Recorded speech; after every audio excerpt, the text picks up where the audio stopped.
70 years have passed since India was divided and Pakistan was born, and tensions have persisted between the two nuclear powers. Four wars have been fought since the year 1947. The conflict of 1971 that led to the creation of Bangladesh, formerly known as East Pakistan, was the bloodiest of all, claiming hundreds of thousands of lives.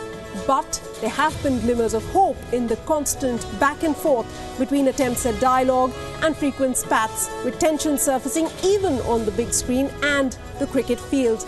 Partition was about enabling peace, but after 7 decades, while that goal is yet to be achieved, where do these nations, India, Pakistan and Bangladesh, stand today?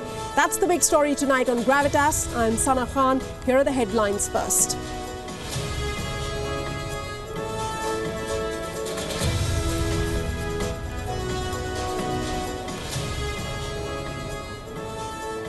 Indian President Ram Nath Kovind addresses the nation in his first speech since taking oath on the eve of country's Independence Day. Says New India implies that we move forward from where we are standing today.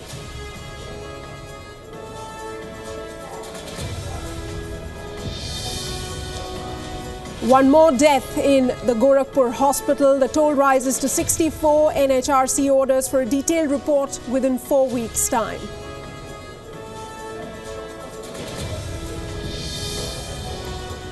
Addressing the nation on its 70th Independence Day, Pakistan's new Prime Minister Shahid Khaqan Abbasi blames India for the impasse in the bilateral ties, says New Delhi's expansionist designs was the main hurdle in constructive relations between the two neighbours.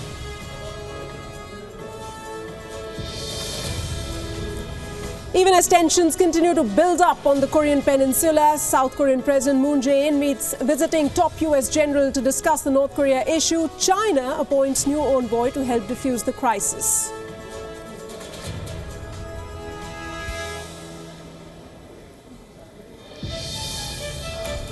Burkina Faso Special Forces ended an attack by suspected Islamic extremists on an upscale Turkish restaurant in the capital. Government says 20 are dead, mostly women and children. Several others are injured.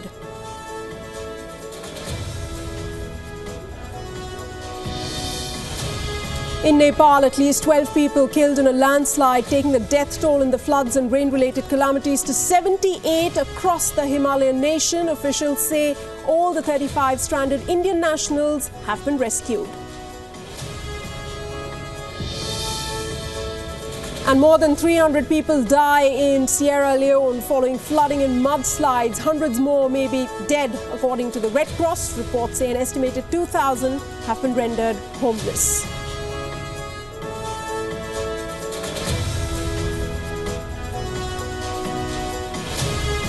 Also on the show later, India's Nobel Peace Laureate Kailash Satyarthi. He speaks to WION. He talks about the state of children in India on the eve of nation's Independence Day. But first up, the big story. India and Pakistan marked their 70th birthday a day apart. 70 years ago, both nations stared at an uncertain future. While both countries face similar socio-economic issues, India had the advantage of being the successor state of the British Raj. In 1947, India was home to about a quarter of the world's population and ranked among the top 5 industrialized nations in the world. Pakistan, on the other hand, was nothing more than a nation with a confused identity. An Islamic republic, a military state, or a secular democracy straddling both flanks of India as East and West Pakistan. Today, we take a look at India, Pakistan and Bangladesh, formerly East Pakistan of today, the challenges they are yet to overcome. WION's Aditya Dhunna sets up this discussion.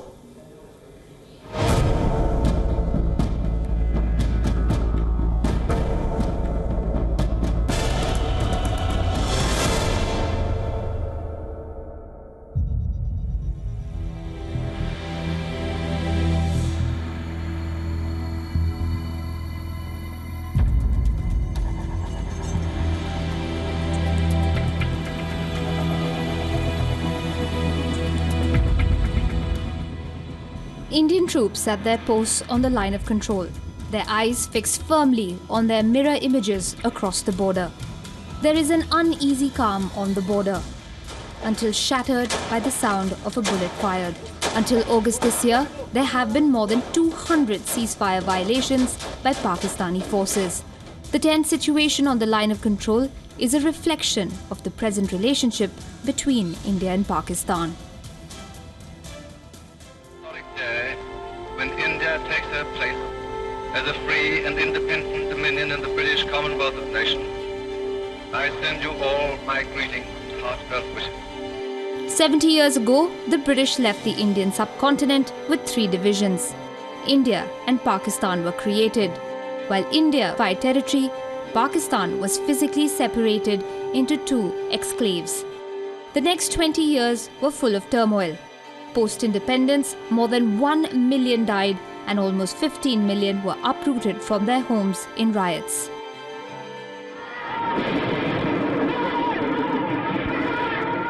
India and Pakistan went to war twice in this period over the dispute in Jammu and Kashmir. By this time, the turmoil within Pakistan had begun. Out of reach and touch, citizens of East Pakistan began a liberation war with support from India. More than 500,000 died as West Pakistan tried to put down the revolt, but they couldn't stop the rise of Bangladesh. In later years, Pakistan resorted to insurgency and terrorism to fuel unrest in Kashmir. The 1999 Kargil War was an audacious, though desperate attempt to alter the Kashmir dynamic. It failed. 70 years after independence, India has a population 6 times that of Pakistan and an economy 8 times bigger. While Pakistan's economy is bigger than Bangladesh's, Islamabad's covert support for terrorist groups ends up working against its citizens. Further, its military's continued interference in political matters has blocked Pakistan's evolution into a healthy democracy. In recent times, Bangladesh has been a victim of rising Islamic terrorism. This has created opportunities to further cooperation between New Delhi and Dhaka. 7 decades on, the 3 nations that emerged from the same freedom struggle stand at different junctions. But its citizens face similar challenges of corruption, terrorism, and the demands of an aspiring young generation.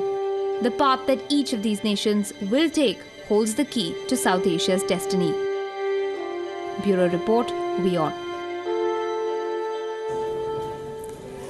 Well, on Gravitas tonight, we compare these 3 nations because they do share the same history and culture to a great extent. Joining me this evening on the show is Mr. Yasir Latif Hamdani. He's a senior lawyer and constitutional expert and also the author of a book on Jinnah. He joins me from Islamabad.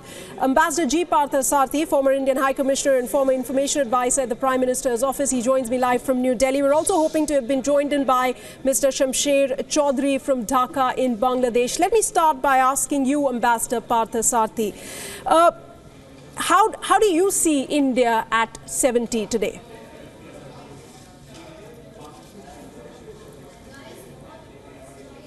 India at 70. Substantive economic growth to 7%, perhaps the highest in the world, but beset by. All right, we seem to have some technical issues over there in establishing a connection with Ambassador Partha Sarthi. We'll try and go back to him later on in a few moments. But starting with you, Yasir, the road to freedom and partition of India and the creation of Pakistan was a long one, accompanied within the fundamental social and also economic and political factors were involved. How do you see Pakistan 7 decades on? Pakistan has sort of come out, it is a very resilient nation, and we've had many challenges and many issues that have gone on in the past. However, unfortunately, I don't think we are where Mr. Jinnah, for example, envisaged Pakistan, right? I think he saw Pakistan as an inclusive democracy, a state which would treat its minorities well, its women well, which would be economically developed, and which would help the people of this area actually become something and become something of an economic power internationally. All these ideas or all of this vision has not been realized in Pakistan. I think we've taken several wrong steps one of them becoming an Islamic republic. Then, there are several issues that happened subsequently during General Zia's dictatorship, even before that under Mr. Bhutto, when we adopted a state religion. So unfortunately, Pakistan has sort of become right. hostage. Do you, Yasser, see a sort of a confusion, from the time leading up right after the independence till now? Not just in Pakistan, we can talk about Afghanistan in just a bit as well. Do you see that confusion about what Pakistan is, about the identity of the country? Do you think that is perhaps also one issue that needs to be looked at closer? Absolutely. I think the identity issue is a very big part of the problem that Pakistan faces at this moment. Because what we haven't been able to resolve is whether we're going to be in an ordinary democracy, or are we going to be an Islamic state, or are we going to be, even a state run through authoritarian means. All of these things have had different answers during different times in our history. I think the problem itself is essentially inherent in the way Pakistan was formed. Pakistan was, for Mr. Jinnah and for the Muslim League, Pakistan was more of a bargaining counter than an actual demand. What the idea was to get better rights and a better deal for Muslims in a united India. And that ended up, and that was something that they almost achieved with the cabinet mission plan.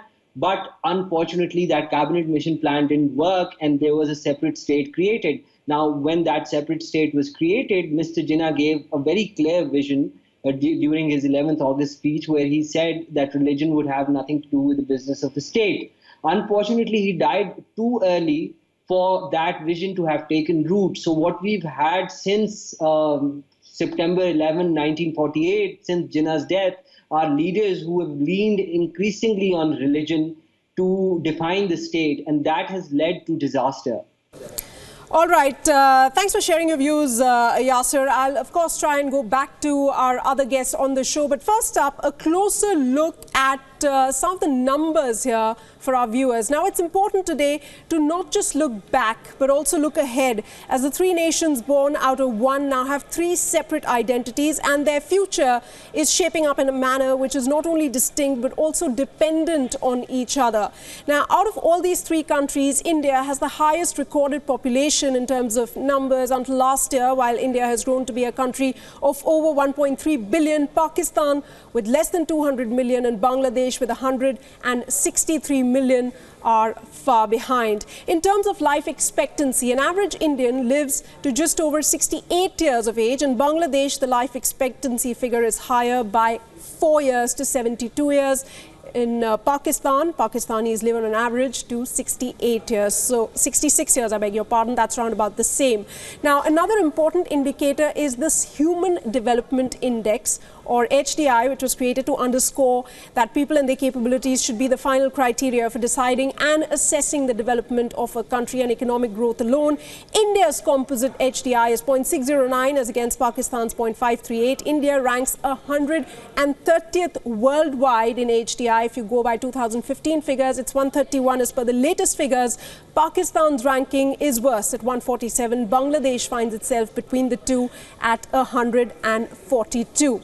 We move on. Achieving good literacy rates has been a challenge. India, together with Pakistan and Bangladesh, they've struggled to achieve the goal of education for all set by the United Nations, burdened by high number of illiterates and deep disparities between urban and rural areas. Now, Pakistan, it shows a literacy rate of 56.4. If you look at the other two countries that we're talking about or trying to compare, Bangladesh is at 61.5 and India seems to be headed in the right direction. The rate there is 72.2.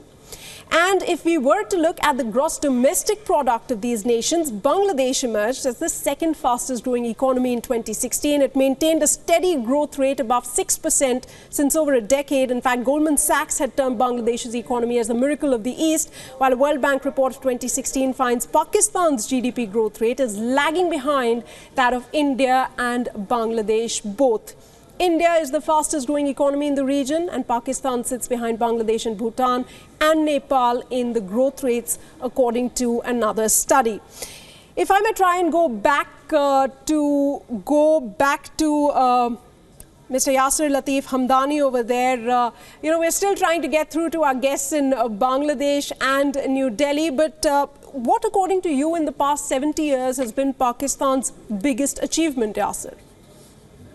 Well, I think there have been several. I mean, you're looking at sort of a state progressing or state moving along a certain line in a linear fashion. There are certain achievements that are made. For example, Pakistan has managed to reform the Muslim marriage laws. The Muslim Family Law Ordinance of 1961 is a much better law, a much bigger improvement on the Muslim personal law than has been possible elsewhere.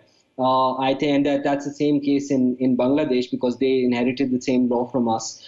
Then the very fact that we had a woman prime minister becoming the first woman prime minister in the Islamic world, I think that was a massive achievement. I think in terms of growth rates, you talked about growth rates, but Pakistan had a fairly high growth rate between 1950 and 1999. That was an era where we averaged around 5 to 6%. Right. That was an achievement. However, the problem is that our priorities as a state have not always been right. And people haven't always come first. So that is something that we need to rectify. And I think with enough cycles of democracy, we might actually see that happening in Pakistan. All right, Yasir, thanks so much for joining me and being so candid and forthright about this entire subject. It's unfortunate our other guests couldn't join us this evening due to some snags.